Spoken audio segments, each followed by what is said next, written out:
আপনারা ভণ্ড পীরের কাছে যাবেন না, কারণ সেখানে কোরআন নাই, সে পর্দা করে না, সে পায়ে সেজদা দেয়।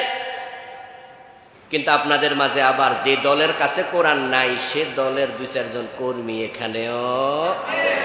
তো ভণ্ড পীরের কাছে গেলেন না কারণ কোরআন নাই, তাহলে যে দলের কাছে কোরআন নাই সে দলের কর্মী কেমনে হলেন? বিবেককে প্রশ্ন করুন যে কোরআন যেখানে নাই সেখানে আমি কেন যাব, কোন কারণে যাব? আমি উম্মত মুহাম্মদ, আমি নবী মুহাম্মদের অনুসারী। এই জন্য আমাদের পুরা জীবন সাজাতে হবে কোরআন দিয়ে। আল্লাহ শুকরিয়া, আমরা কিছু মানুষ এখানে আছি যারা আমরা কোরআন যেখানে নাই সেখানে যেতে রাজি হই না। না কোনো ভণ্ড পীর, না কোনো কোরআনের বাহিরের দল। এই হক কথা বলতে গিয়া যদি আমাদেরকে জেলে যাওয়া লাগে, আমরা জেলে যেতে পর্যন্ত রাজি হয়ে যাই। তা আমরা কোরআনের কথাই তো বলি, আমরা কোরআনের বাহিরে কিছু মানতে চাই না। আরে কোরআনের কথা বলার কারণেই তো আল্লামা সাইদিরে জেলখানা ঢুকাইছে, ঠিক না? কিছু কিছু বলতেন, কিছু কিছু মন গড়া, তাহলে কিন্তু জেলে যাওয়া লাগতো না। সৈয়দ কুতুব শহীদ রাহিমাহুল্লাহ, মিশরের বিখ্যাত আলেম, তাফসীরে জিলালিল কোরআন ফি জিলালিল কোরআনের লেখক, উনাকে ওই দেশের লোকেরা ফাঁসি দিয়েছে। জামাল নাসির ফাঁসিতে ঝুলাইছে। মান ক্বালা বিহি সাদাক, যে কোরআন দিয়ে কথা বলবে, কোরআনের কথাগুলো মানুষের কাছে পৌঁছাবে, সে সত্যবাদী। আমাদেরকে বলছে তোমরা সত্যবাদীদের সঙ্গী হও। তাহলে যারা কোরআনের সাথে আছে তাদের সঙ্গী হওয়ার জন্য কে বলেছেন? আল্লাহ বলছে সত্যবাদীদের সঙ্গী হও, সিদ্দিকদের সঙ্গী হও। কোরআনে নামাজের কথা আছে, কোরআনে সরু ধরে হাত কাটার কথা নাই। আপনি যদি কোরআন দিয়ে বলেন তাহলে নামাজের কথা যেমন বলবেন, আবার আল্লাহর আইনের কথাও বলবেন, ঠিক কিনা? মানুষের বানানো আইন হলো চোর ধরে জেলে দাও, আর আমার রবের আইন হচ্ছে চোর ধরে হাত কেটে দাও। আমাদের দেশে সব আলেম নামাজের ওয়াজ করে, কিন্তু আল্লাহর আইনের ওয়াজ কি সব মসজিদ থেকে হয়? অনেক মসজিদের মিম্বার আছে যেখানে চোর ধরে হাত কাটার ওয়াজ হয় না। কেন হয় না?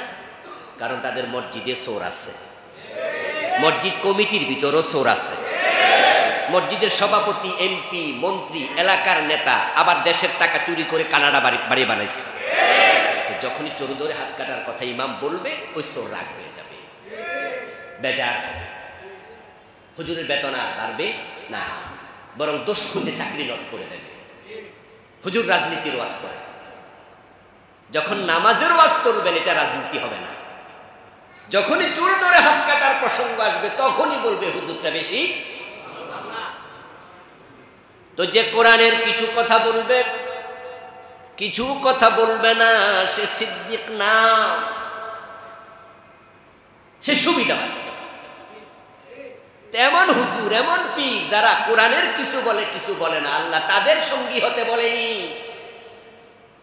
আল্লাহ বলছে জীবনের সব জায়গায় যারা কোরআনের কথা বলবে, ব্যক্তি জীবন কোরআন দিয়ে চলবে, পরিবার কোরআন দিয়ে চলবে, রাষ্ট্র চলবে ডক্টর কামালের সংবিধান দিয়ে, ওটা কোরআন দিয়ে চলা লাগবে। এই জাতীয় চিন্তার মানুষদের সঙ্গী হওয়ার জন্য আল্লাহ বলছে কোনু মাস সাদেকে, ওরাই সত্যবাদী যারা কোরআনের কথা বলে সব জায়গায়। ওয়ামান হাকামা বিহি আদাল, এবার রাসূল বলেন যে ব্যক্তি কোরআন দিয়ে হুকুম দেয়, শাসন করে, সে হয় ন্যায় বিচারক। তাহলে বোঝা গেল কোরআনের বাহিরে কোনো ন্যায় বিচার নাই। 54 বছরের বাংলাদেশ কোরআন দিয়ে কয় বছর চলছে? হাইকোর্ট, সুপ্রিম কোর্ট, জজ কোর্ট, কোন আদালত কোরআন দিয়ে চলছে? যখন আমাদের বিচারকরা কোনো মামলার রায় দেয়, রায়ের শুনানি হয়, লম্বা শুনানি। ওই শুনানিতে বিচারকরা বলে আমাদের বাংলাদেশের ফৌজদারি দণ্ডবিধির এত নম্বর ধারার এত নম্বর অনুচ্ছেদের আলোকে এই মামলা, এই রায় ঘোষণা করা হলো। কিন্তু যদি কোরআন দিয়ে দেশ চলতো তাহলে আদালতের হাকিম বলতো পবিত্র কোরআন মাজিদের সূরাতুল বাকারায় এত নম্বর আয়াতের আলোকে মামলার বিচার করা হলো। এই 54 বছরে চলেছে? তাহলে বোঝা গেল আমাদের এখানে ন্যায় বিচার নাই, কোরআনের বাহিরে ন্যায় বিচার নাই। ওয়ামান আমিলা বিহি উজির। এবার রাসূল বলেন, যে ব্যক্তি কোরআনের আলোকে আমল করবে, মন মতো আমল হবে না, কোরআন মতো আমল হবে, আল্লাহ তাকে পুরস্কার দেবেন। কোরআনের ব্যাখ্যা হলো হাদিস। ইয়াহিয়া তাকিবাই শুরুতে বলেছেন যে মা আয়েশাকে জিজ্ঞাসা করা হয়েছিল, প্রশ্নকারীর নাম ছিল সাদ বিন হিশাম রাহিমাহুল্লাহ।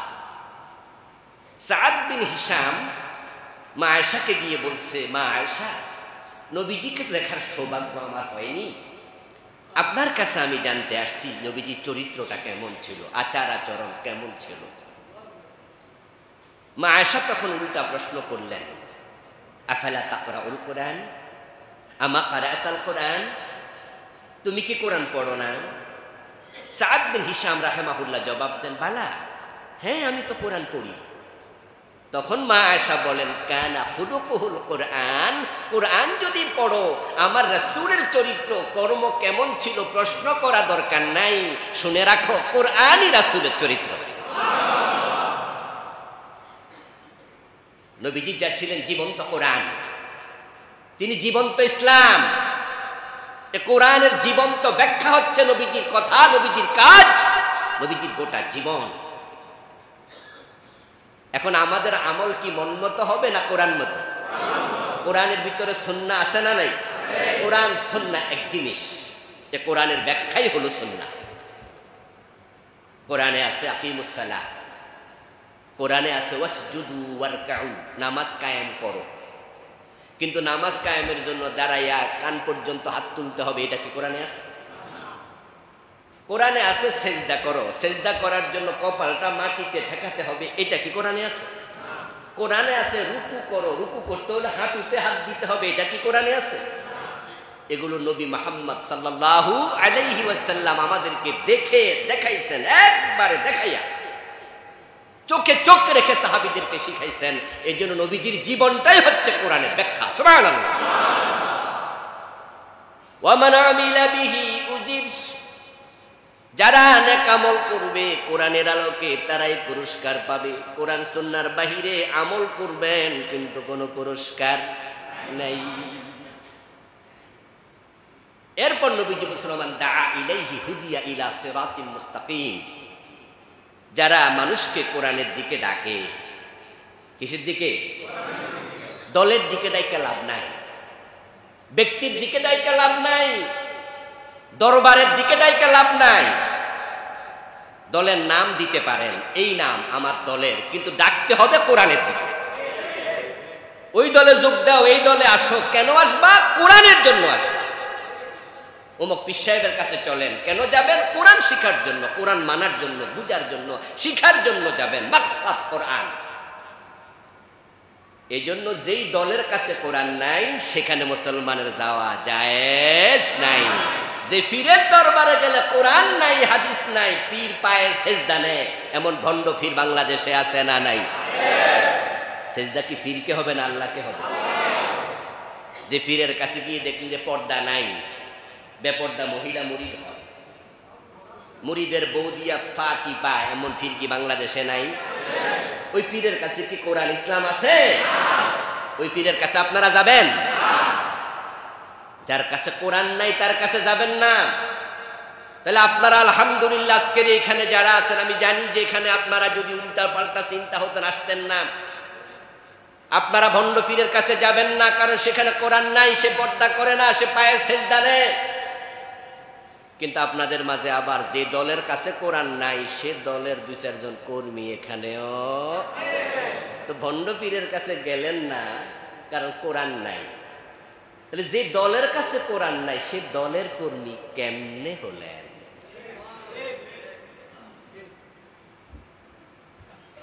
বিবেকের প্রশ্ন করুন যে কোরআন যেখানে নাই সেখানে আমি কেন যাব? কোন কারণে যাব? আমি উম্মত মুহাম্মদ, আমি নবী মুহাম্মদের অনুসারী। এই জন্য আমাদের পুরা জীবন সাজাতে হবে কোরআন দিয়ে। আল্লাহ শুকরিয়া, আমরা কিছু মানুষ এখানে আছি, যারা আমরা কোরআন যেখানে নাই সেখানে যেতে রাজি হই না, না কোনো ভণ্ডফির, না কোনো কোরআনের বাহিরের দল। এই হক কথা বলতে গিয়া যদি আমাদেরকে জেলে যাওয়া লাগে, আমরা জেলে যেতে পর্যন্ত রাজি হয়ে যাই। চাকরি চলে গেলে যাবে, কিন্তু কোরআন যেখানে নাই সেখানে আমরা থাকবো না।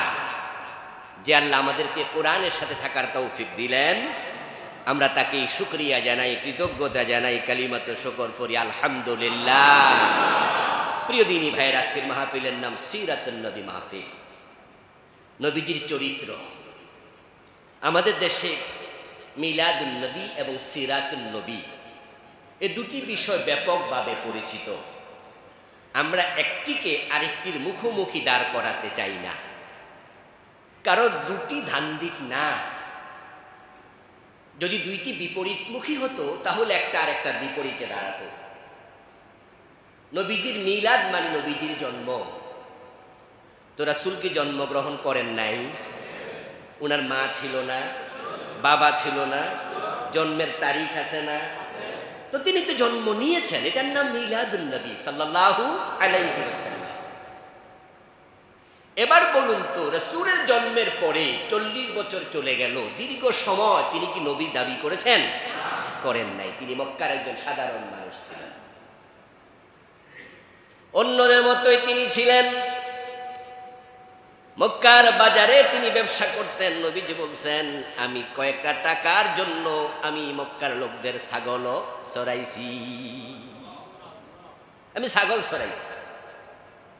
মা খাদিজা রাদিয়াল্লাহু তাআলা আনহার ব্যবসায় রাসূলুল্লাহ সাল্লাল্লাহু আলাইহি ওয়াসাল্লাম তিনি সেখানে পার্টনারশিপ নিয়েছেন। বেতনের বিনিময়ে ব্যবসার একটা হিস্সা, একটা অংশ উনি পাবেন। এই জন্য তিনি মা খাদিজার ব্যবসায়ের পার্টনার হইয়া ব্যবসা করার জন্য সিরিয়া পর্যন্ত গিয়েছেন। তিনি তখনও নবী নন। নবী সাল্লাল্লাহু আলাইহি ওয়াসাল্লাম মক্কার সাধারণ মানুষদের সাথে মিশতেন, চলতেন একসাথে। উনার বয়স 35, কোন কোন বর্ণনায় পাওয়া যায় 37। তখন কাবা ঘর মক্কার লোকেরা পুনর্নির্মাণ করার জন্য সিদ্ধান্ত নিলেন। কাবা ঘরের ওয়াল মাঝে মাঝে ভেঙে যায়, বৃষ্টি হয়, জ্বর হয়, তুফান হয়, 10 বছর 15 বছর পরে একটু কি করা লাগে? মেরামত করা লাগে। তখন তো আজকের মতো এত টাইলস, মার্বেল, এত শক্তিশালী জিনিসগুলো ছিল না। নবীজির আত্মীয় স্বজন তারা সিদ্ধান্ত নিল মক্কার ঘর পুনর্নির্মাণ করা হবে।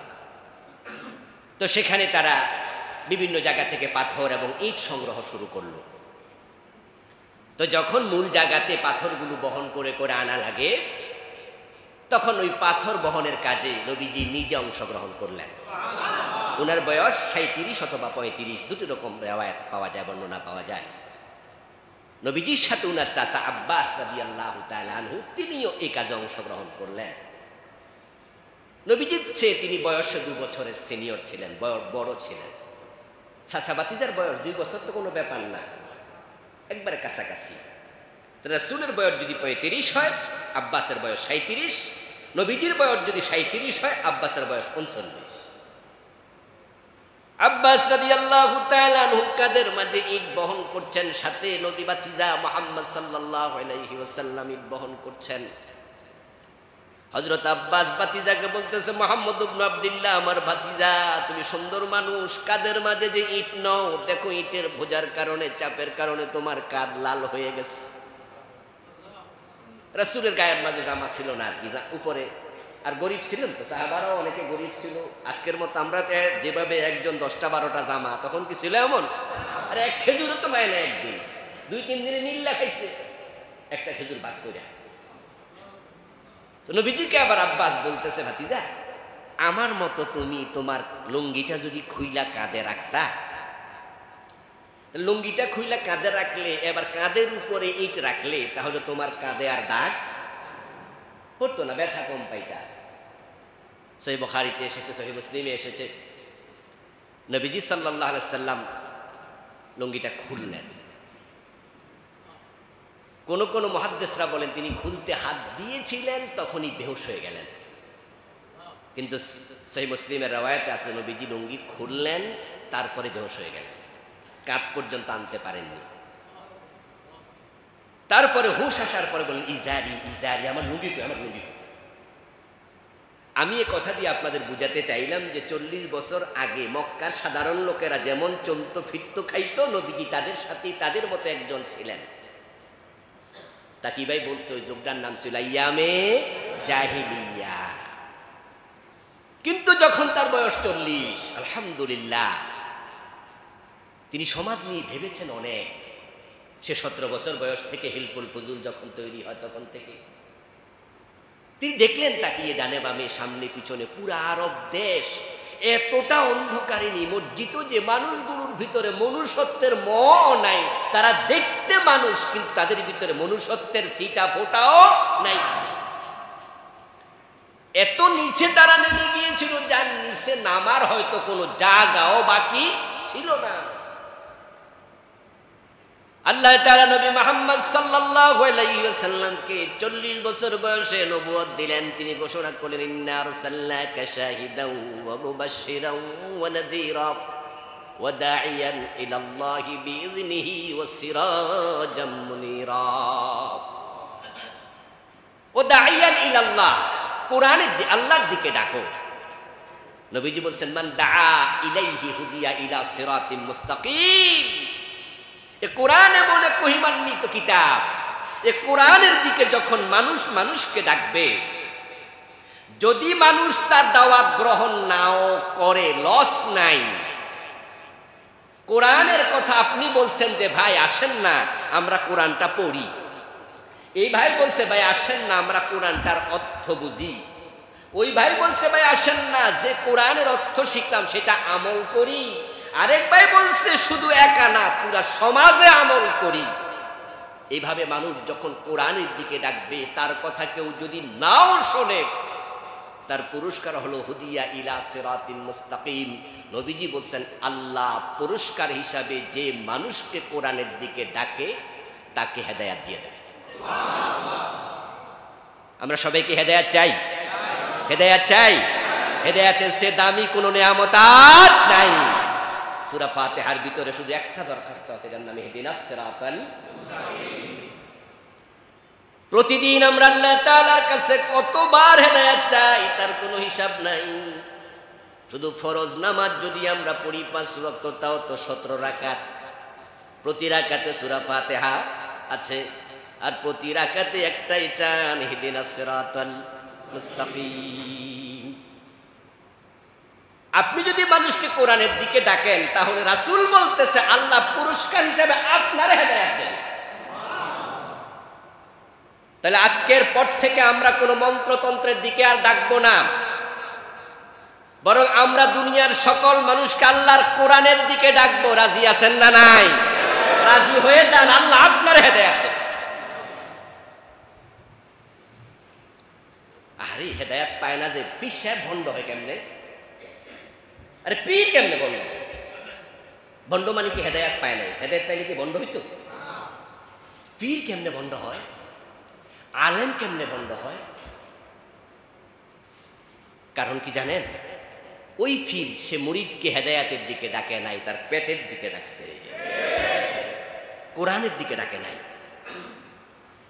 যে পীর কোরআনের দিকে মুরিদরে ডাকে না, আল্লাহ ওই পীরকে হেদায়েত দেয় না। যেই আলেম মানুষকে কোরআনের দিকে ডাকে না, ওই আলেমকে আল্লাহ হেদায়েত দেয় না। যার কারণে বড় বড় আলেমরাও গত 15 বছর সরকার যে ছিল ওদের কাছে টাকার বিনিময় বিক্রি হয়েছে শুধু শোলাকিয়ার ইমামতির জন্য। শুধু শোলাকিয়া ঈদগাহের ইমাম হবে, সরকারের নেক নজর পাবে, এই জন্য কত বড় মুফতি সে শাহবাগে নাস্তিকদের সাথে হাত মিলাইল। ফরিদউদ্দিন মাসুদ সাহেব, ফরিদউদ্দিন মাসুদ সাহেব ছোট বড় আলেম না, ছোট মোটো আলেম না। বাংলাদেশে যদি আমাকে বলা হয় 10 জন বড় আলেমের নাম বলেন, ওই 10 জনের মাঝে ফরিদউদ্দিন মাসউদের নাম এজন্যই আমি রাখবো, আমি তার লেখা বইও পড়েছি। আমার পিএইচডি গবেষণার সময় শ্রমিকদের প্রসঙ্গে একটু আলোচনা আসছিল, তখন আমি রেফারেন্স হিসাবে কিছু বই সংগ্রহ করলাম, তার মাঝে উনারটা পাইলাম। পড়ে আমি তো অবাক, এত দারুণ লেখা। অনেক জায়গায় আলেম তিনি, কওমি অঙ্গনের আলেমরা জানে যে সে উনি কত মাহের, কত মুদাক্কিক, বাহরুল উলুম তাকে বলা যায়। কিন্তু শাহবাগে যারা আল্লাহর ফাঁসি চাইছে, শুধু মানুষের ফাঁসি না, শুধু মানুষের ফাঁসি চায় না, ফাঁসি চাই ফাঁসিতে শুধু মানুষের না। শাহবাগে যখন নাস্তিকগুলো একসাথ হলো, থাবা বাবা রাজি একজন শাহবাগী নাস্তিককে হত্যা করা হলো। সম্ভবত সেদিন আমার মাহফিল ছিল নরসিংদীতে, যতটুকু মনে পড়ে রাত তখন 12টা-1টা এরকম হবে। আমার মোবাইলে কেউ একজন রিং দিলেন, আমি রিসিভ করলাম। সালাম দিয়ে আমাকে বলল, হুজুর থাবা বাবা রাজীবকে যে হত্যা করছে শুনছেন? আমি কে হেতা তো শুনেছি, 1-2 দিন আগে এটা করছে। বলল যে ওর ব্লগে গিয়ে দেখলাম সে তার ব্লগে আল্লাহ রাসূলকে নিয়ে এমন লেখা লেখছে যা মুসলমান মুখ দিয়ে উচ্চারণ করতেও পারবে না। তাই নাকি? হ্যাঁ। এর পরদিন সকালবেলা দেখে আমার দেশ পত্রিকা এত বড় লিখছে শাহবাগীদের কাহিনী। ওরা ওদের ব্লগে আল্লাহর বিরুদ্ধে, রাসূলের বিরুদ্ধে, কোরআনের বিরুদ্ধে এমন লেখালেখি শুরু করলো। এর আগে ছিল তারা শুধুমাত্র একটা ইসলামী দলের বিরুদ্ধে স্লোগান দিচ্ছে, কা কতে কাদের মোল্লা ফাঁসি দাও, দন্তের সাথে সাইদি ফাঁসি দাও। অন্যান্য মানুষরা মনে করছে এটা রাজনৈতিক একটা ব্যাপার। ওরা যুদ্ধাপরাধী ছিল, ওরা রাজাকার ছিল, ওদের ফাঁসি চায়। কিন্তু আমার দেশ পত্রিকা যখন ওদের কাহিনী প্রকাশ করলো তখন দেখা গেল যে সবগুলো এখানে নাস্তিক একসাথ হয়েছে, উদ্দেশ্য বড় খারাপ। তারা ইসলামকে, আল্লাহকে, কোরআনকে গালি দেয়। তখন তাদের বিরুদ্ধে হেফাজতে ইসলামের জন্ম হলো। হেফাজতে ইসলামের জন্ম হওয়ার পরে তখন বাংলার লোকেরা টের পাইল যে এগুলো নাস্তিক। তখন তাদের বিরুদ্ধে সরকার, আওয়ামী লীগ সরকার অ্যাকশনে গেল। তাদেরকে শাহবাগ থেকে এমরানের সরকার সহ সব দিয়ে লোট উঠে যায়। হেফাজতের আন্দোলন, নাস্তিকগুলো সরে গেল। তাদের মাঝে একটার নাম ছিল আসিফ মহিউদ্দিন। সে তখন বাংলাদেশ থেকে ভিসা নিয়ে চলে গেল ফ্রান্সে নাকি কানাডা, এরকম একটা দেশে, আমার এই মুহূর্তে অ্যাকুরেট মনে নাই। আমার দেশ পত্রিকায় পড়ে তার ব্লগ থেকে লেখা তুললো। সে তার ব্লগে লিখেছে, শাহবাগে যদি আল্লাহ নেমে আসে আল্লাহকেও ফাঁসি দেয়া হবে। কিন্তু ফরিদউদ্দিন মাসুদ সাহেব তিনি ওই শাহবাগে যাইয়া ওই নাস্তিকদের সাথে হাত মিলাইয়া তিনি একটি বিবৃতি দিয়েছিলেন, সাক্ষাৎকার দিয়েছিলেন টেলিভিশনে। তিনি বলছেন যে আমার জীবনের সবচেয়ে বড় ভালো কাজ করছি আমি শাহবাগে। আমার বন্ধু দেখুন, এত বড় আলেম কিন্তু নাস্তিকদের সাথে হাত মিলাইয়া প্রমাণ করে দিল তিনি হেদায়েত পান নাই। কত বন্ড ফির আছে যারা কামেল পাস, মাদ্রাসার টিচার, মুহাদ্দিস, কিন্তু বেদাতি, সরাসরি শিরিক করে। এত বড় ফির হেদায়েত পায় নাই, এত বড় আলেম হেদায়েত পায় নাই। এর কারণ শুধুমাত্র আমি মনে করি একটা কারণ, তারা মানুষকে কোরআনের দিকে ডাকে নাই। তাহলে আমরা মানুষকে কোরআনের দিকে ডাকবো। নবী মুহাম্মদ সাল্লাল্লাহু আলাইহি সাল্লামকে আল্লাহ বলছে এই জাহিলিয়াতের অন্ধকার দূর করার জন্য, ইন্না আরসালনাকা শাহিদান ওয়া মুবাশশিরান ওয়া নাযীরা ওয়া দাঈয়ান ইলাল্লাহ। আমি আপনাকে আল্লাহর পথে আহ্বানকারী হিসাবে পাঠালাম। ওয়া সিরাজাম মুনীরা, আপনি হচ্ছেন উজ্জ্বল জ্যোতিষ্ক। যোগটার নাম কি ছিল? আইয়ামে, বাংলা অর্থ অন্ধকার যুগ। অন্ধকার দূর করার জন্য আলো লাগে। সিরাজ মানি হচ্ছে বাতি, মুনির মানি উজ্জ্বল। নবী মুহাম্মদ সাল্লাল্লাহু আলাইহি সাল্লামকে আল্লাহ তাআলা পৃথিবীর সব নবীদের সেরা নবী বানায়া দুনিয়ার সবচেয়ে বড় উজ্জ্বল প্রদীপ বানায়া পাঠাইছে। সুবহানাল্লাহ। ওনার আগমনের 23 বছরের ব্যবধানে পৃথিবীর চিত্রটাই চেঞ্জ হয়ে গেল। ইন্তেকালের আগে তিনি বললেন, খায়রুল কুরুনি কারনি।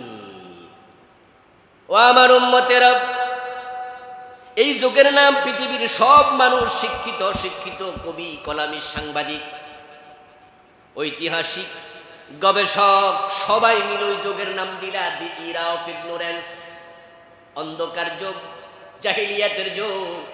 আর আমি নবী মুহাম্মদ ঘোষণা করছি খায়রুল কুরুনি করনি। এখন আর ওই দশা নেই, ওই দৃশ্য নাই। এখন আমার যুগ পৃথিবীর সর্বশ্রেষ্ঠ যুগ। এখন আর চুরি নাই, ডাকাতি নাই, রাহাজানি নাই, চিন্তাই নাই, দর্শন নাই, খুন নাই। আসলে ইসলাম আসলে এগুলো থাকে না। ইসলামী রাষ্ট্রের কথা যে আমরা বলি, অনেকে শুনলেই একটু হালকা ভয় পায়। ইসলামী রাষ্ট্র বলে, আরে বাবা কয় কিরিটা জানি কি জিনিস। এজন্য তো আমাদের দেশের একজন নেতা কয়দিন আগে এক সাক্ষাৎকার উনি বলেছিলেন যে আমরা শরিয়া আইনে বিশ্বাস, বলে নাই ভাই, বলে নাই, বলছে আমরা শরিয়া আইনে বিশ্বাস। এটা অন্যরা করে, অন্যরা করুক। এখন আমাদের দেশের কিছু জেনারেল শিক্ষিত মানুষও শরিয়া আইন, আমি টেলিভিশন টকশোগুলো সুযোগ পাইলে দেখি, টেলিভিশন টকশোগুলোতে এখন প্রায় ফেসবুকে আসে, তখন দেখা যায় যে যারা উপস্থাপনা করে তারা এমন প্যাসে ফালাইতেছে যে আপনাদের দল ক্ষমতায় গেলে কি শরিয়া আইন কায়েম হবে, আপনাদের দল ক্ষমতা গেলেই কি চুল ধরি হাত কাটা শুরু করে দেবে, আপনারা ক্ষমতায় আসলেই কি মেয়েরা আর হেজাব ছাড়া চলতে পারবে না। মানে তারা এমন ভাবে উপস্থাপন করতে চায় যে এটা ভীতি। আমার প্রিয় ভাইয়ের, আসলে ইসলাম অর্থ কি? হ্যাঁ, ইসলাম অর্থ আত্মসমর্পণ, ইসলাম অর্থ শান্তি। আসলিম তাসলাম, আল মুসলিম মান সালামা আল মুসলিমুনা মিন লিসানিহি ওয়া ইয়াদি। ইসলাম মানে শান্তি, টেনশনের কোনো কারণ নাই। ইসলাম এসেছিল জাহিলিয়াতের যুগে। মানুষ এমন নিরাপত্তা পেয়েছে, নবীজির ইন্তেকালের 2 বছর পরে, 2 বছর 3-4 মাস আবু বকর ক্ষমতায় ছিলেন, এরপরে ওমর ফারুক আসলেন। জাহিলিয়াত থেকে বেশি দূরে নয়, নবীজি 23 বছর, তারপরে মদিনায় যাওয়ার পরে না ইসলামী রাষ্ট্র হলো। মক্কায় 13 বছর তো হয় নাই, তাহলে মদিনার 10 বছর ইসলামী রাষ্ট্র। আবু বকর মাত্র 2 বছর 4 মাস, তাহলে 12 বছর 4 মাস। তারপরে হযরত ওমর আসলো ক্ষমতায়। অর্ধ পৃথিবীতে এমন শান্তি কায়েম হয়েছিল, অর্ধ পৃথিবীর সম্রাট ওমর গাছতলায় ঘুমায়, বডিগার্ডের প্রয়োজন। ফারুক আজম ওমর রাদিয়াল্লাহু তাআলা আনহুর সময় পৃথিবীর বিভিন্ন দেশ থেকে কূটনীতিবিদরা আসতো, কূটনৈতিকরা এসে, রাষ্ট্রের বিভিন্ন প্রতিনিধি দল আসে, হযরত ওমরকে সাক্ষাৎকার নিত, জিজ্ঞাসা করতো যে এত বড় অর্ধ দুনিয়া, এত বড় রাষ্ট্র, এখানে নাকি মারামারি নাই, কিলাকিলি নাই, ঝগড়া নাই, ফাসাদ নাই। আবু বকর যখন ক্ষমতায় আসলেন, একজন সাহাবী, সিনিয়র সাহাবী উবাই বিন কাব রাদিয়াল্লাহু তাআলা আনহু, তিনি বলতেছেন হযরত ওমরকে, ওমর আপনি বিচার বিভাগ সামলাবেন। আবু বকর তো পুরা রাষ্ট্রের নেতা, উনি খলিফা, এলাকার সব বিচার যদি আবু বকর করে তাহলে জিহাদের নেতৃত্ব কে দেবে? জিহাদ যদি আবু বকর সবটা একা দেখে তাহলে বাণিজ্য কে দেখবে? আবু বকর তো সব দেখবে, কিন্তু তাকে সহযোগিতা করার জন্য কিছু মন্ত্রী পরিষদের লোক দরকার আছে না নাই? উবাই বিন কাব বলতেছে বিচারটা আপনি দেখেন, আর বাইতুল মালটা আমি দেখব। বাইতুল মাল মানে অর্থ মন্ত্রণালয়। 1 বছর চলে গেল। 1 বছর যাওয়ার পর হযরত উবাই বিন কাব রাদিয়াল্লাহু তাআলা আনহু আবু বকরকে প্রশ্ন করছেন ওমরকে, ওমর আপনাকে তো আমি বিচার মন্ত্রণালয় চালাইতে বলছি, এ পর্যন্ত কয়টা বিচার করেছেন? ওমর জবাব দেয়, একটা বিচারও আমার কাছে আসে নাই, কেমনে করব? সবাই তো কোরআন মানে, সবাই তো কোরআন মানে, সবাই জানে যে মানুষের হক নষ্ট করলে আল্লাহ ছাড়বে না। তো হক তো কেউ কারণে মারে না, কেউ কারো জমি খায় না দখল করে। নবীজি বলছে মানিদ্দা মা লাইসা লাহু, যে ব্যক্তি এমন কিছু দাবি করলো যা তার নয়, ফালাইসা মিন্নি, সে আমার উম্মত থাকবে না। ফালিয়াতাবাব্বা মাকআদাহু মিনান নার, শুধু উম্মত থাকবে না তা না, অন্যের কিছু নিল যা তার মালিকানায় নয়, সেটা তার নয়, সে এমন কিছু নিল আমার উম্মত না, প্রথম শাস্তি। দ্বিতীয় হলো সে যেন তার জায়গাটা জাহান্নামের মাঝখানে বানায়। আচ্ছা, এই কথা শুনলে অন্যের সম্পদ খাওয়া যায় বুনিয়া? রাসূলের উম্মতে যদি আপনি না থাকেন তাহলে টাকা পয়সা দিয়ে লাভ, সবই তো শেষ। ইসলাম আসলে সর ধরে হাত কাটবে তা নয়। ইসলাম আসার পরে আকিমুস সালাহ ওয়া আতুজ যাকাত, আল্লাযীনা মাক্কান্নাহুম ফিল আরদি আকামুস সালাহ ওয়া আতাউয যাকাত ওয়া আমারু বিল মা'রুফি ওয়া নাহাউ আনিল মুনকার। ইসলাম ক্ষমতায় আসবে, আসার পরে মানুষকে বলবে সবাই নামাজ পড়ুন, নামাজ পড়ুন, নামাজ পড়ুন। আজান হবে, দোকান বন্ধ করে ফেলুন। টেওনো সাহেব আপনার মসজিদে, টেওনো অফিসের মসজিদে আপনি ইমামতি করবেন। ডিসি সাহেব আপনার ডিসি অফিস মসজিদে আপনি ইমাম হয়ে জোহরের নামাজ পড়াবেন। মন্ত্রণালয়ে মন্ত্রী ইমাম হয়ে নামাজ পড়াবে। রাষ্ট্রের প্রেসিডেন্ট বাইতুল মুকাররমে জুমার দিন জুমার খুতবা দেবেন ইনশাআল্লাহ। আপনারা বলুন তো, যদি টেওনো সাহেব জোহরের নামাজের ইমামতি করে, তার অফিসের সকল কর্মচারীরা টেওনোর অফিসে ওনার পিছনে নামাজ পড়ে, ওই অফিসে ঘোষের লেনদেন বাড়বে না কমবে? ইন্নাস সালাতা তানহা আনিল ফাহশাই ওয়াল মুনকার ওয়া লাযিকরুল্লাহি আকবার। ডিসি সাহেব যদি তার ডিসি অফিসের মসজিদে ইমামতি করে, তার পিছনে লোকেরা নামাজ পড়ে, ডিসি ঘোষ চাইতে পারবে না। তার বিবেক তাকে বলবে যে তুই কি করলি, তুই না জোহরের ইমামতি করলি। তারপরে ইসলাম এবার বলবো আকিমুস সালাহ ওয়া আতুজ যাকাত, নামাজ পড়ো, তারপরে হলো যাকাত খাও। ঠিক না? না যাকাত দাও। আমরা হুজুররা কোনটা করি? আমরা শুধু খাই। আল্লাহ কইল কি আর আমরা করতেছি?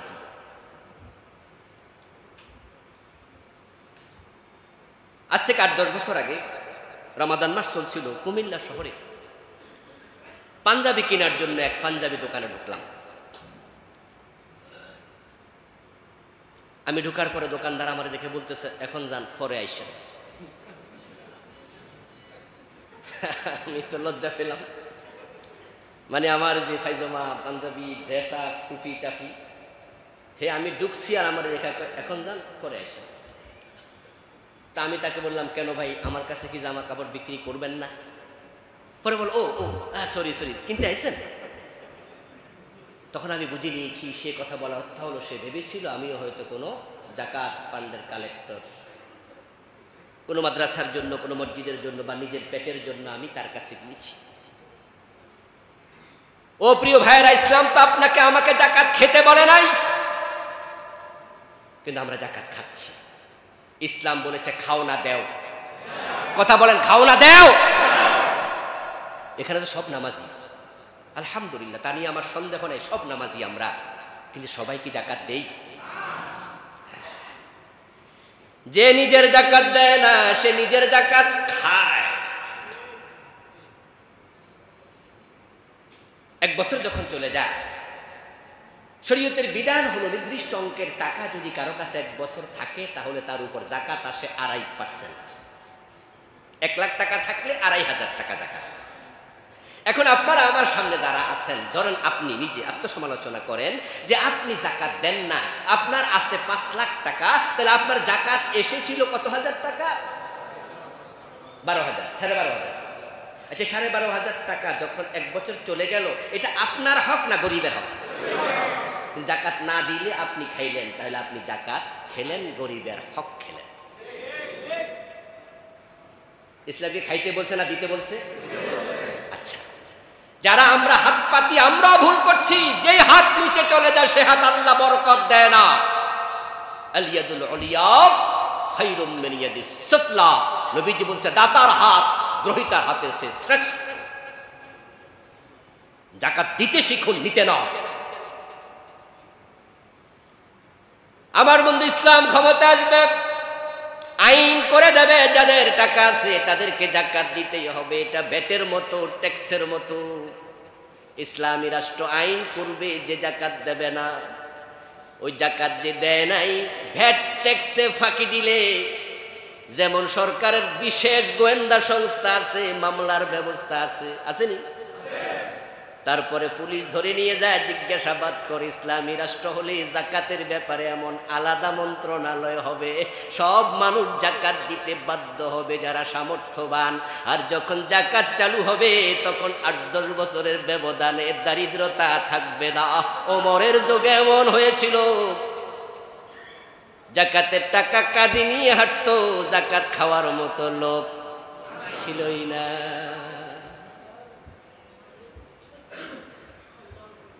এবার বলুন তো, যাকাত যখন চালু হবে, দারিদ্রতা যখন চলে যাবে, এখনো যদি কেউ চুরি করে, অভাবে না স্বভাবে? এবার ইসলাম বলবে হাত কেটে দাও। আইসাই হাত কাটবে না রে ভাই, ভয় পাওয়ার কিছু নেই। ইসলাম এসে জেনা করলে পাথর মারবে না, জেনা করলে 100 বেতের আইন চালু করবে না। ইসলাম আসার পরে পর্দার বিধান চালু করবে, আস্তে আস্তে করে উদ্বুদ্ধ করা হবে। মেয়েদেরকে বলা হবে পর্দা মেয়েদের জন্য একটা বড় মাপের ঝামেলা না নিরাপত্তা। আমরা মেয়েদেরকে বুঝাবো, যদি একজন মেয়ে সুন্দর করে শালীন পোশাক পরে, ওই মেয়ে ইফটিজিং এর শিকার হওয়ার সম্ভাবনা নেই। সুন্দর করে চললে ইফটিজিং হবে না। ইফটিজিং বোঝেন তো? উত্তেক্ত করা। মেয়েটা যদি সুন্দর করে বোরকা পরে, হেজাব দিয়ে সুন্দর করে চলে, আপনাদের এই যে আপনার এখানে সাভারের দোকানগুলোতে, শপিং মলগুলোতে আমাদের বোনেরা যায়, মেয়েরা যায়, মায়েরা যায়, দেখবেন যে মেয়েটা শালীনভাবে যায়, দোকানদার ওই মেয়েটাকে খালাম্মা, চাচিয়াম্মা বলে সম্মান করে। আপনি দেখবেন বাস্তবতাটাই। গেলে বলবে যে আফা বলবে, যদি বোঝে যে বয়স কম তাহলে বলবে আফা বসেন, একটু বয়স্ক হলে বলে খালাম্মা, চাচিয়াম্মা বসেন। আর যে মেয়েটা একটু লিপস্টিক দিয়া উলঙ্গ, একটু হালকা উলঙ্গ হয়ে যায়, খোলামেলা যায়, তাকে ভাবি বলে, অথচ এদের বাইয়ে নাই, মানে হাওলাত করে ভাবি বানায়। আমার বন্ধু ইফটিজিং এর শিকার পর্দানশীল নারী হয় না।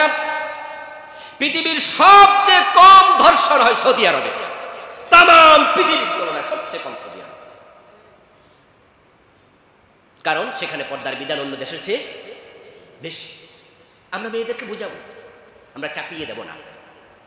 আস্তে আস্তে করে যখন বুঝাবো, শালীন পোশাকের আইন করব। হ্যাঁ, রাষ্ট্র আইন করবে। তুমি এমন পোশাক করবে না যে পোশাক ছেলেদেরকে উত্ত্যক্ত করে। আজ থেকে 3-4 বছর আগে আপনারা দেখেছেন যে ইফটিজিং এর আইন যখন হয়, তখন ছেলে কোনো মেয়েকে শীষ দিলে 6 মাসের জেল, চোখ টিপ দিলে 6 মাসের জেল, ওনার ধরে টান দিলে 1 বছরের জেল, এরকম কিছু আইন করছে। ইফটিজিং এর বিরুদ্ধে আইন হয়েছে, মিছিল হয়েছে, কথা হয়েছে, সেমিনার হয়েছে, সিম্পোজিয়াম হয়েছে, কিন্তু শালীন পোশাক পরতে হবে এ বিষয়ে মেয়েদেরকে বলা হয়নি, আইন করা হয়নি। আমরা বলবো ধান্তিক বিষয় চলবে না। আপনি যদি ইলিশ মাছ ভাজি করে বিড়ালের সামনে রেখে আপনি বলেন যে মাছ খাওয়া হারাম, ফতুয়া বিড়ালে শুনবো? আপনি ইলিশ মাছ ভাজি করে বিড়ালের সামনে রাখবেন আর তাকে ফতুয়া দেবেন মাছ খাইও না, খাইলে তোমার 6 মাসের জেল। হাতে লাঠি লবেন আর বিড়ালকে বলবেন যে মাছে মুখ দিলে মাথা বাড়ায় ফেলে বাড়ি মাথা দেব ফাটাইয়া। ও দোস্ত, আপনার হাতের লাঠি বিড়ালকে মাছ খাওয়া থেকে বিরত রাখতে পারবে না, কারণ মাছের প্রতি বিড়ালের আকর্ষণটা স্বভাবজাত, এটা অভ্যাস। হ্যাঁ, আপনার হাতের শক্ত লাঠি দেখে হয়তো বিড়াল চোখের নিচ পর্যন্ত যাবে, বয়ে খাটের নিচ পর্যন্ত যাবে, কিন্তু ওখানে গিয়ে আবার চোখ দুইটা দিয়ে পাতিলের দিকে তাকায় থাকবে আর মাঝে মাঝে মেও মেও মেও করে মেসেজ দেবে, খালাম্মা একটু মাথাটা ওই দিকে সরাইয়া দেখেন। প্রিয় ভাইয়ারা, মেয়েদেরকে উন্মুক্ত পোশাকে পিঠ খোলা রেখে, পেট খোলা রেখে, বুক খোলা রেখে রাস্তায় হাঁটতে দেবেন, আর ছেলেদেরকে বলবেন তাকাইলে জেলে দেবো, শীষ দিলে 6 মাসে দেবো। এভাবে কখন ইফটিজিং বন্ধ হবে না। শালীন পোশাকের আইন করে দাও, ছেলেদের ইফটিজিং করলে জেলের ভয় দেখাও। দুটা যখন ব্যালেন্স হবে তখন ইফটিজিং বন্ধ হয়ে যাবে। ফারুক আজম ওমর রাদিয়াল্লাহু তাআলা ইসলামী রাষ্ট্র কায়েম করে দেখালেন শান্তি কাকে বলে। প্রিয় ভাইরা, এই যে আমি ইসলামী রাষ্ট্রের ওয়াজ করতেছি, এতক্ষণ পর্যন্ত করলাম, এটা নবীজির জীবনের সাথে সম্পৃক্ত কিনা?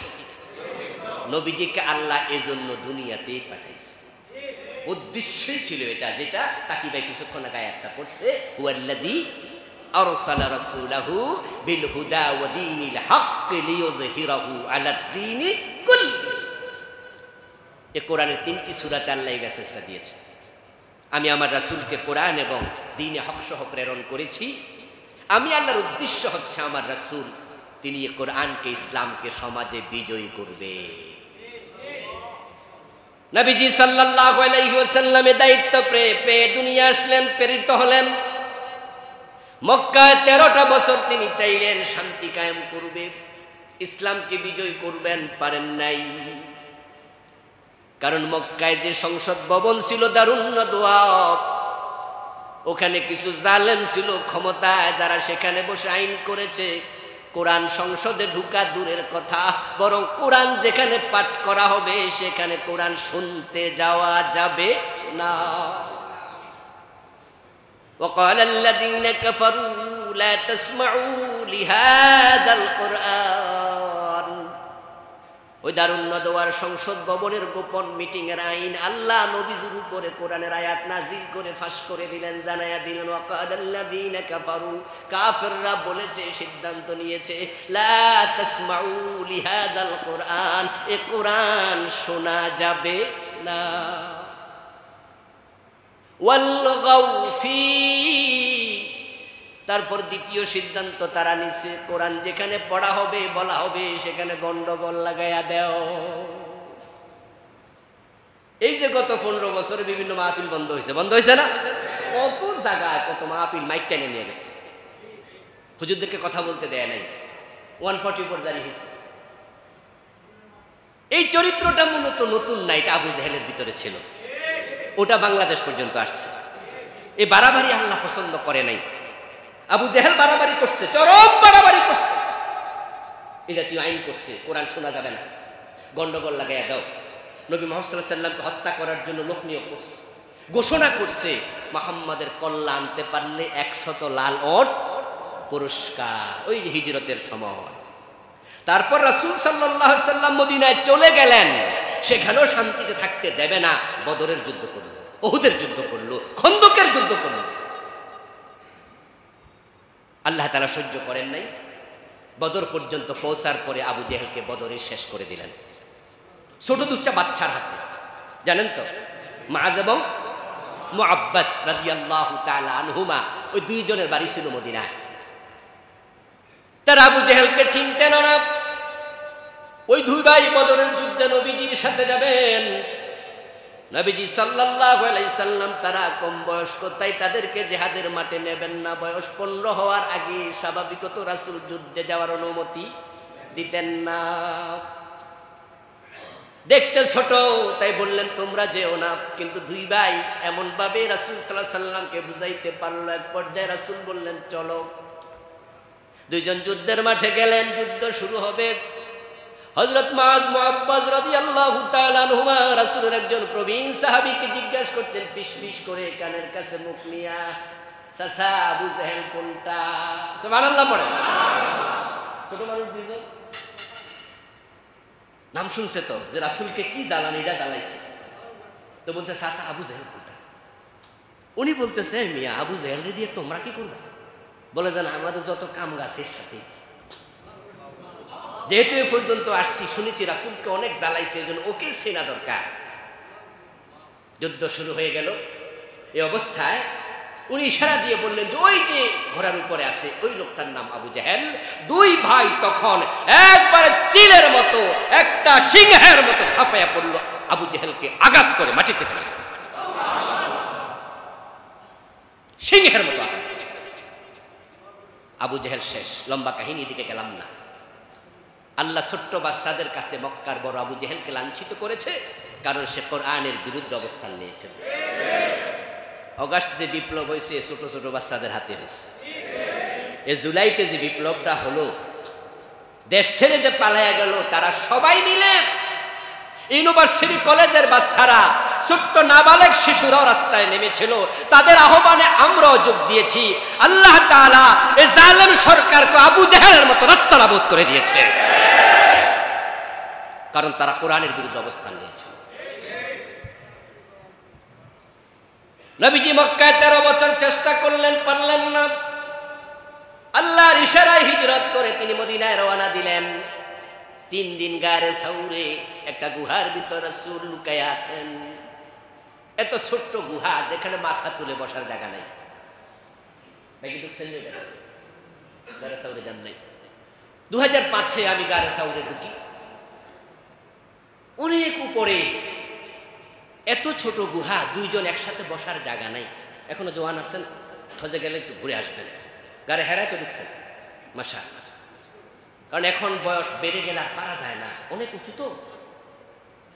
আমি ঢুকেছি, ঢুকে মাথা তুলে বসতে পারিনি, মাথাটা এইভাবে রেখে নোয়া বসতে হয়েছে। দুজন একসাথে বসার জায়গা নাই। বারবার ভেবেছি আবু বকর সিদ্দিক এবং নবী মুহাম্মদ সাল্লাল্লাহু আলাইহি ওয়াসাল্লাম দুইজন বসলেন কত কষ্ট করে, মাথা তুলে বসা যায় না, 3টা দিন থাকছেন কেন? এভাবে কতক্ষণ থাকা যাবে? এভাবে কতক্ষণ থাকা যাবে? শোয়ার জায়গা নেই, বসার জায়গাই নেই, এত ছোট গুহা।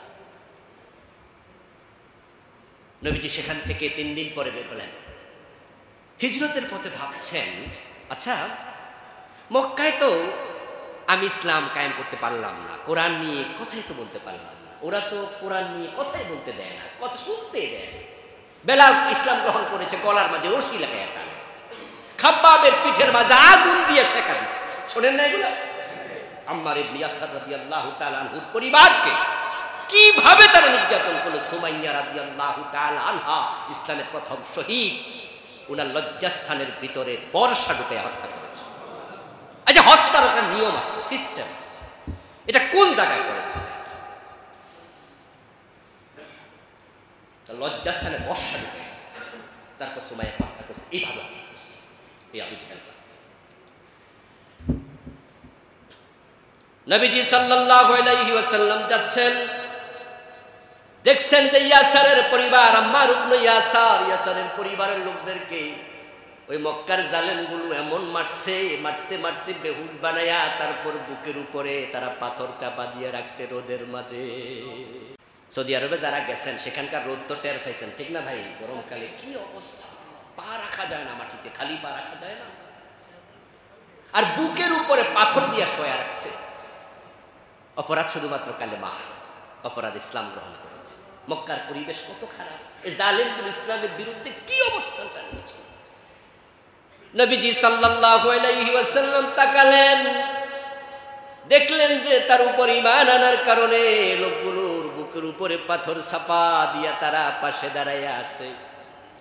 রাসূলুল্লাহ তাদের পক্ষে একটা কথা বলার মতো পরিবেশ নাই, তাই তিনি শুধু একটা আওয়াজ দিয়া বললেন, সাবরান আলা ইয়াসার ইন্না মাউইদাকুমুল জান্নাহ। ও ইয়াসারের পরিবার, ধৈর্য ধরো, আমি কিছুই করতে পারলাম না, তবে জান্নাতের ওয়াদা দিয়া যাচ্ছি, আমি জান্নাতের ওয়াদা অঙ্গীকার করছি তোমাদের সাথে, ধৈর্য ধরো শুধু। নবীজি ভাবছেন যে মদিনা যাচ্ছি, ওখানে যাওয়ার পরে যদি আবার দেখি মদিনার সংসদে আরেক আবু জাহেল বসে আছে, আমাকে কোরআন নিয়ে ঢুকতে দেবে? ওরাও তো আবার আইন করবে, লা তাসমাউ লিহাদা, কোরআন শোনা যাবে না, তো হিজরত করে লাভ কি? আর যদি মদিনার সংসদে কোরআন নিয়ে ঢুকতে না পারি, তাহলে আইন বানাবো কেমনে? বাংলাদেশে কি নামাজ পড়া আছে না কায়েম আছে? কায়েম আছে। রাষ্ট্র যদি আইন বানাইতো কায়েম হইত। এই যে কিছুক্ষণ আগে আমি বললাম ইসলামী রাষ্ট্র হবে, আজানের সাথে সাথে দোকান বন্ধ করো, এমন অর্ডার কোরআনে আছে না নাই? তো কোরআন কায়েম হলো তো এই অর্ডারই হবে, এই অর্ডারই তো হবে। নামাজ কায়েম হয়ে যাবে, যাকাত কায়েম হয়ে যাবে, শরীয়তের বিধানগুলো আসবে। এবার আপনারা বলুন তো, আজকের মসজিদে আমরা তো এখানে অনেক মানুষ, আমরা সবাই যদি, যেমন আমি ধরেন স্পিকার, উনি ধরেন প্রধানমন্ত্রী, আমি স্পিকার হিসাবে বললাম যে মাননীয় সংসদ সদস্যরা, আপনারা সবাই সংসদ সদস্য, যে আগামীকাল থেকে আমরা আমাদের দেশে আজানের সাথে সাথে দোকান বন্ধ করতে চাই, এমন একটি আইন পাশ করার পক্ষে যারা হা বলুন, হা বলুন, যারা না বলবেন না বলবেন, আগে হা বলুন। আচ্ছা, আপনারা সবাই যদি হা বলেন, কাল থেকে কি এই আইন কায়েম হবে? কারণ আমরা কি কেউ কিছু, কিন্তু এটা সংসদ ভবনে হইতো। এখানে স্পিকার সাইজা কইয়া লাভ নাই, বাস্তবে স্পিকার হওয়া লাগবে, ঠিক কিনা? এখানে প্রধানমন্ত্রী সেজে লাভ নাই, বাস্তব প্রধানমন্ত্রী সংসদে কোরআনের পক্ষে পাঠাতে হবে। এখানে হ্যাঁ বলে লাভ নাই, কোরআনের পক্ষে হ্যাঁ বলবে এমন 151 জন এমপি সংসদে পাঠাতে হবে। রাসূলুল্লাহ ভাবেন যে যদি কোরআন নিয়ে সংসদে যেতে না পারি, হিজরত করে লাভটা কি? মানুষের অন্তরের খবর কে জানেন সবচেয়ে বেশি? আল্লাহ। আল্লাহ তাআলা আয়াত নাযিল করলেন, ওয়াকুর রাব্বি আদখিলনি মুদখালা সিদকিন ওয়া আখরিজনি মুখরাজা সিদকিন ওয়াজআল লি মিন লাদুনকা সুলতানান নাসীরা। হে আমার রাসূল, আপনি আমার কাছে দোয়া করেন। আপনি তো সংসদে কোরআন নিয়ে যেতে চান, নেতৃত্ব আপনার হাতে আসুক, মানুষজন আপনার কথা মেনে চলে, তাহলে দোয়া করেন। ক্ষমতার মালিক কে? হ্যাঁ বলুন না, ক্ষমতার মালিক কে? নিশ্চয়ই আমি, কোনো সন্দেহ নেই, সন্দেহ করবেন না কোনোদিন। কুলিল্লাহুম্মা মালিকাল মুলক তুতিল মুলকা মান তাশা ওয়া তানজিউল মুলকা মিম্মান তাশা। আরে আগে তো কোরআন পড়েছি, এই আয়াতগুলো শুনেছি, এই আয়াতগুলো কিতাবে দেখেছি, আর জুলাই বিপ্লবের পরে এগুলো বাস্তব চোখে দেখেছি। ক্ষমতার মালিক আল্লাহ, এটা বাংলাদেশে প্রমাণ হয়ে গেছে। একটা চৌকিদার থেকে সেনাবাহিনী প্রধান পর্যন্ত তার দলের লোক ছিল, ঠিক না? ওরে বাবা রে বাবা, পাবলিক টয়লেট পর্যন্ত দখল করে। চৌকিদার জয়েন করার সময় জিজ্ঞাসা কোন দল করে, পুলিশে জয়েন করবেন, 14 গোষ্ঠীর খবর নেই। এমনি টিপা টিপা টিপা টিপা বাছাই করে করে করে করে তারপরে দেশটা এমন ভাবে সাজাইছে। সাজানোর পরে কি বলছে? হ্যাঁ, কিসের আন্দোলন, এই বছর না ওই বছর, মানুষ বাঁচে কয় বছর, বলে নাই? মানে বলছে কিচ্ছু করতে পারবে না, সরাইতে পারবে। আমরা আছি ভিশন 2041, 2000 কি মনে আসেনি? মনে আসেনি, ভুলেন না কিন্তু ইতিহাস, এগুলো সব ভবিষ্যতের জন্য শিক্ষা। 2041 সব আমাদের, কি করবা?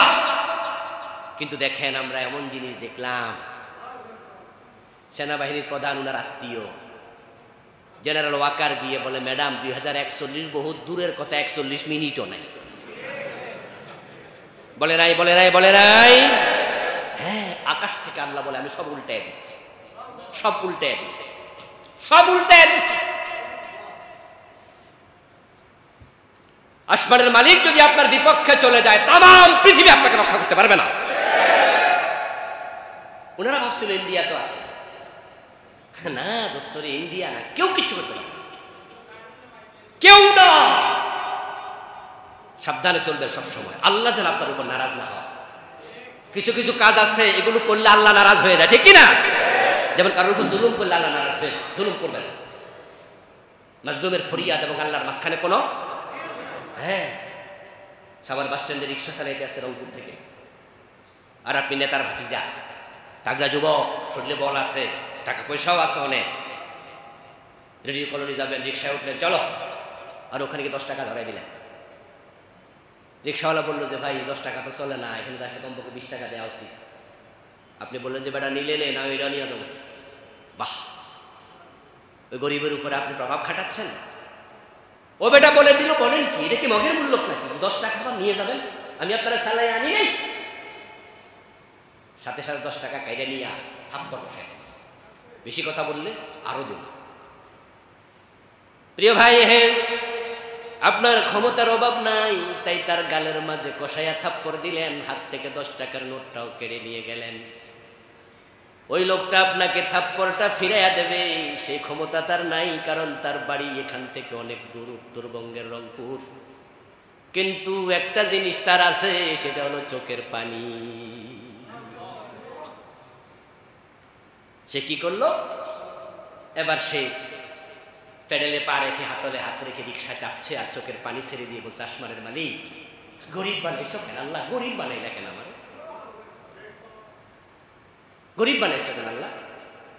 তুমি গরিব বানাইছো, তাই তো পেটের দায় এখন আমি সাভারে আসছি, নিজের পরিশ্রম করে উল্টা থাপ্পড় খাইছি। আল্লাহ, আমি তো থাপ্পড় ফিরাই দিতে পারি না, তুমি তো গরিব বানাইছো, তবে বিচারটা তোমার কাছে দিলাম। মামলা কিন্তু জায়গা মতো চলে গেছে, সাবধান হয়ে যায়। এই যে ক্ষমতা দেখাই ফেলেন না, আমরা তো অভ্যাস খারাপ, ক্ষমতা দেখাই ট্রিট ফর ট্রেক। কেউ সিমটি দিলে আমরা খামসি দিই, খামসি দেওয়ার পরে মনে মনে কই যা দিছি, ঠিক না? আপনারা কেউ একটা বকা দিছে, আপনি 3টা দিচ্ছেন, দেওয়ার পর আপনি মনে মনে কি করেন, যাক বিজয়ী হয়েছে। এই যে 2টা বেশি দিচ্ছেন, এটা জুলুম। কোরআনে আছে, হ্যাঁ, যদি তোমার উপর কেউ জুলুম করে তাহলে তুমি সেই পরিমাণ প্রতিশোধ নাও যে পরিমাণ তোমার উপর জুলুম হয়েছে, তবে ক্ষমা করা উত্তম। কিন্তু আমরা তো সমান নেই না, একটু বেশি দিয়ে মনে মনে খুশি হই। ক্ষমতার মালিক আল্লাহ রিকশাওয়ালার গালের মাঝে 1 কেজি ওজনের থাপ্পড় বসায়া দিলেন, কিন্তু মামলা যখন আরশের মালিকের কাছে চলে গেছে। এবার আপনাদের কাছে আমার প্রশ্ন, আপনার গালের মাঝে 5 কেজি ওজনের থাপ্পড় ফিরানোর ক্ষমতা আল্লাহর আছে না নাই? এমন জায়গায় আপনারা ধরা খাওয়াই দেবে যেটা আপনি কল্পনাও করেন। নিজের ঘরে রাইখে বেজ্জতি করেছিলেন, মায়ের কোলে বেজ্জতি।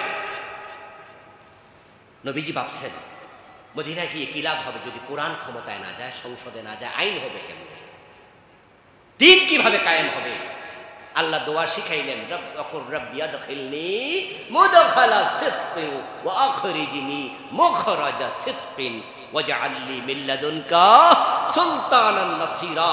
ও আমার রব, তুমি আমাকে উত্তম ভাবে বের করো, উত্তম ভাবে মদিনায় পৌঁছাও, শেষ অংশ তোমার পক্ষ থেকে আমাকে রাষ্ট্র ক্ষমতা দিয়ে সাহায্য করো।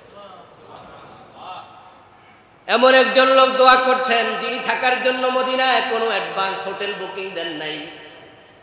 মদিনায় গিয়ে কোন জায়গায় থাকবেন, কোনো হোটেল বুকিং দিছে নাকি? যেমন এই যে আগামীকালকে আমি বললাম যে জাপান যাচ্ছি, আমার হোটেল বুকিং আছে না? ইয়েস, এটা এয়ারপোর্টে দেখবে। জাপান এয়ারপোর্টে গেলে ওরা বলবে দেন কাগজপত্র দেন, আমি কোথায় থাকবো আমি বুকিং দিয়ে যাই। আপনারা যান বিদেশ গেলে ঘুরতে বুকিং দেন। নবীজি যাচ্ছেন তো 1-2 দিনের জন্য না, কিন্তু মদিনায় কি কোনো বাড়িঘর বানাইছিলেন উনি? কোথায় থাকবেন জানেন না, কি খাবেন খানাও নাই, কাপড় পরবেন এক্সট্রা কোনো কাপড় নাই, কিন্তু উনি দোয়া করছে আল্লাহ রাষ্ট্র ক্ষমতা দেও। ওই কি রে, কারণ দোয়াটা শিখাইছে কে? দোয়া শিখাইছে কে? রাষ্ট্রের মালিক কে? ক্ষমতার মালিক কে? হ্যাঁ, সূরা মুলক আসেনি একটা? মূল শব্দ তো রাজত্ব, রাজত্বের মালিক তিনি, আপনি না, আমি না। তো রাজত্বের মালিক যেহেতু আমি আল্লাহ, আপনি আমার কাছে বলেন যে আল্লাহ আমাকে রাজত্ব দিয়ে সাহায্য করুন। প্রিয় ভাইরা, নবীজির দোয়া রাস্তায় থাকতে কবুল। মদিনায় পৌঁছলেন, মদিনার লোকেরা তালা আল বদরু আলাইনা মিন সানিয়াতিল বিদাব ওয়াজাবা শুকরু আলাইনা মাদা লিল্লাহি দা। তারা গান গেয়ে নেচে গেয়ে আবাল বৃদ্ধ বনিতা সকলে মিলে নবীজিকে বরণ করলেন। আউস খাজরাজ, বনু নজির, বনু কুরাইজা, বনু কাইনুকা সবাই মিলে একসাথে মিটিং করে নবীজিকে মদিনার প্রেসিডেন্ট বানালেন। এখন থেকে আপনি মদিনার লোক। ইসলাম সংসদ ভবনে ঢুকে গেল, কোরআন সংসদে চলে গেল। ওয়াজআল লি মিন লাদুনকা সুলতানান নাসিরা, হে আল্লাহ রাষ্ট্র ক্ষমতা দিয়ে সাহায্য করে। এই আয়াতটা কোরআনে এখন আসেনি? এটা কোরআনে আছে। রব্বির হামহুমা কামা রাব্বায়ানি সাগীরা, এটা কোরআনে আছে। এই দোয়া তো অনেক করেছেন, কিন্তু ওই দোয়া কয়দিন করছেন? রব্বির হামহুমা তে দোয়া অনেক করেছেন, ওয়াজআল লি মিন লাদুনকা সুলতানান নাসিরা, রাষ্ট্র ক্ষমতা দাও, এই দোয়া কয়দিন করছেন? বরং রাষ্ট্র ক্ষমতা যারা চায় তাদেরকে আরো উল্টা কোন, হুজুররা আবার রাজনীতি করে কেন? হুজুরদের রাজনীতি কি দরকার? আবার আপনারা অনেকে আছেন হুজুর আলেম, বলেন যে আমি কোন রাজনীতি। তো নবীজি সাল্লাল্লাহু আলাইহি সাল্লাম তো মদিনার প্রেসিডেন্ট ছিলেন 10 বছর। আবু বকর, ওমর, ওসমান, আলী রাদিয়াল্লাহু তাআলা আনহুম, তারা 4 জন ছিলেন 30 বছর। আর রাষ্ট্র ক্ষমতা চানো না। যারা চায় তাদেরকে উল্টা বলেন যে তারা লোভী। ও দোস্ত, মরে যখন যাবেন কবরে রাখার সময় একটা দোয়া আছে, বিসমিল্লাহি আলা, বাংলা অর্থ হলো রাসূলের দলে আল্লাহর নামে দিলাম। তো রাসূলের দল মানে তো কোরআনের দল, ঠিক কি না? আপনি কোরআনের দলে আসছেন এখনো, তো আপনার জন্য ভিন্ন দোয়া বানাইতে, এ দোয়া আপনার জন্য চলবে না। এই জন্য যত দল আছে, মত আছে, সব বাদ দিতে হবে। দল শুধু একটা, আল্লাহর কোরআনের দল হবে। কোরআন আছে যেখানে আমরা, আমি বলছি না অমুক দল তমুক দল, একাধিক দল থাকতে পারে, কোরআনের পক্ষে আছে কিনা সেটা দেখেন। নবীজি সাল্লাল্লাহু আলাইহি সাল্লাম ইসলামী রাষ্ট্র কায়েম করলেন। আবু বকর, ওমর, ওসমান, আলী 4 জন 30 বছর থাকলেন। পরবর্তীতে হযরত মুআবিয়া থাকলেন 20 বছর, তিনিও সাহাবী। তারপরে আসলো ইয়াজিদ যখন ক্ষমতায় বসে গেল, হযরত হুসাইন বললেন যে তোমার নেতৃত্ব আমরা মানতে পারি না। মক্কার সাহাবারা, মদিনার সাহাবারা হযরত হুসাইনকে বললেন যে আপনার মতো লোক থাকতে, ইবনে আব্বাস থাকতে, ইবনে মাসউদ থাকতে, আব্দুল্লাহ ইবনে ওমর থাকতে, আব্দুল্লাহ ইবনে আব্বাস থাকতে ইয়াজিদ কিভাবে ক্ষমতায় বসে? ইয়াজিদ মদ পান করত, ইয়াজিদ নামাজ কাজা করত।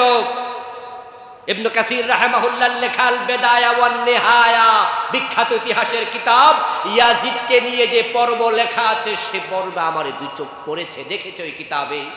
সেখানে ইবনে কাসির রাহিমাহুল্লাহ নকল করেছেন, রওয়ায়াত করেছেন যে মানুষেরা সাক্ষী দিয়েছে ইয়াতরুকুস সালাতা ইয়াশরাবুল খামরা, সে নামাজ তরক করত, সে মদ খেত। যে চেয়ারে বসে নবী মুহাম্মদ সাল্লাল্লাহু আলাইহি সাল্লাম 10 বছর মদিনা চালালেন, 4 খলিফা 30 বছর চালালেন, মুয়াবিয়া সাহাবী 20 বছর চালালেন, ওই চেয়ারের মাঝে মদখোর বসবে, এটা মেনে নেওয়া যায়? প্রবলেমটা এখানেই। ইমাম হুসাইনকে আমরা কেউ কি ক্ষমতার লোভী বলে কোনোদিন অভিযুক্ত করেছি?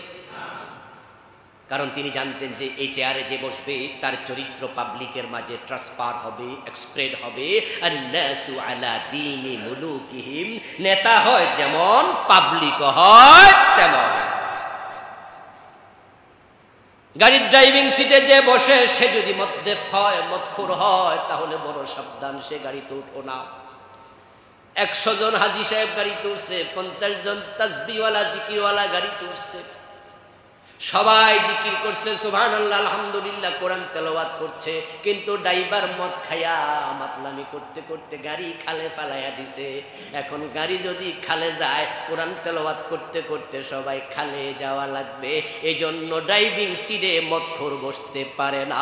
যেই ড্রাইভার মদ খায় তার গাড়িতে ওঠো না। ইমাম হুসাইনের মাসালা শুধু এটাই ছিল, সূত্র এটাই, তুমি মদখোর, তুমি নামাজ কাজা, এই চেয়ার তোমার। যা হওয়ার তাই হলো, কারবালার শাহাদাত।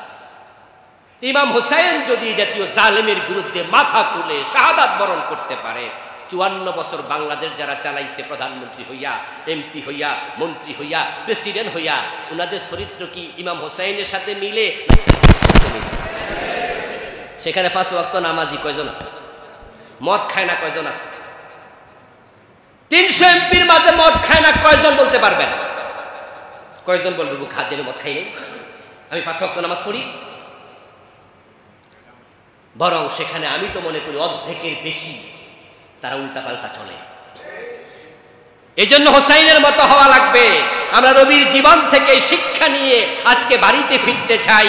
ইমাম হোসাইনের মতো কোরআনের পক্ষে কথা বলে প্রয়োজনে আমরা জীবন দিতে রাজি হয়ে যাবো ইনশাআল্লাহ। দেশের পরিবর্তন আসবে ইনশাআল্লাহ। নবীজি বলছেন, যারা আমাকে অনুসরণ করে কানা মাই ফিল জান্নাহ, তারা জান্নাতে আমার সাথে থাকবে।